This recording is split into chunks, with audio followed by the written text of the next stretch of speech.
ভাই প্রশ্ন করেছেন, সম্পদ বা অন্যান্য ক্ষয়ক্ষতির সময় ধৈর্যের পুরস্কার রয়েছে, অপরদিকে দুশ্চিন্তার জন্য বান্দা ধোঁয়া মোচন হয়। প্রশ্ন হলো, আল্লাহর পক্ষ থেকে পরীক্ষার সম্মুখীন হলে কিভাবে ধৈর্য ধারণ করব? দুশ্চিন্তা সহ নাকি দুশ্চিন্তা মুক্ত? কোনটাতে বেশি আল্লাহ সন্তুষ্টি অর্জিত?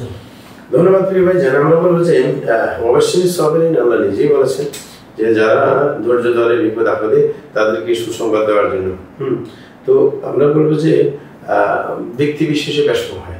ধৈর্যের আসলে মূল কথা হচ্ছে তাকদিরে যা যত বেশি কঠিন বিশ্বাস থাকবে সে অত আল্লাহর উপর সন্তুষ্ট থেকে ধৈর্য ধরতে পারে।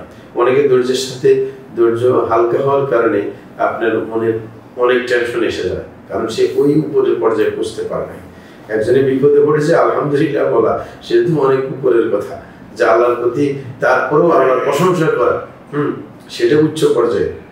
কিন্তু অনেকে এরকম পর্যায়ে নাও যেতে পারে।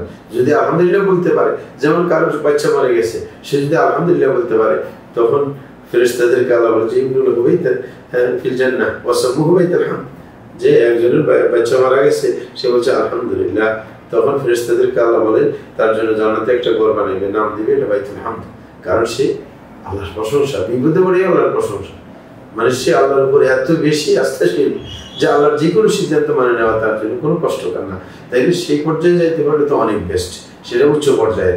আরেকটা হচ্ছে যে না, আপনি এই পর্যায়ে যাইতে পারেন নাই, মনে খারাপ লাগে, চিন্তা লাগে, তারপরও আপনি মনে করেন যে না, শরীরের সিদ্ধান্ত ধৈর্য দ্বারা আমি ধৈর্য ধরে আছি, আমি মুখ দিয়ে খারাপ কিছু বাইর করবো না।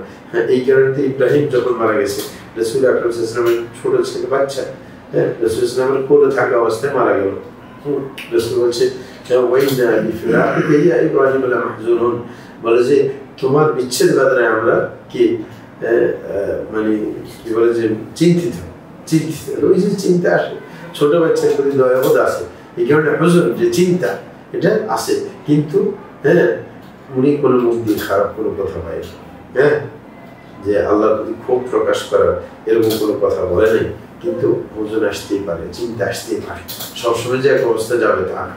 কিন্তু বেশি ভালো হচ্ছে আল্লাহর সন্তুষ্টি আলহামদুলিল্লাহ বলে আল্লাহর প্রশংসা করা। কিন্তু না হলে চিন্তা থাকলেও যদি আল্লাহর ক্ষোভ প্রকাশ করে কিছু না বলে ধৈর্য ধরে থাকে, সেটা হলো কম, সেটাও অনেক কিছু।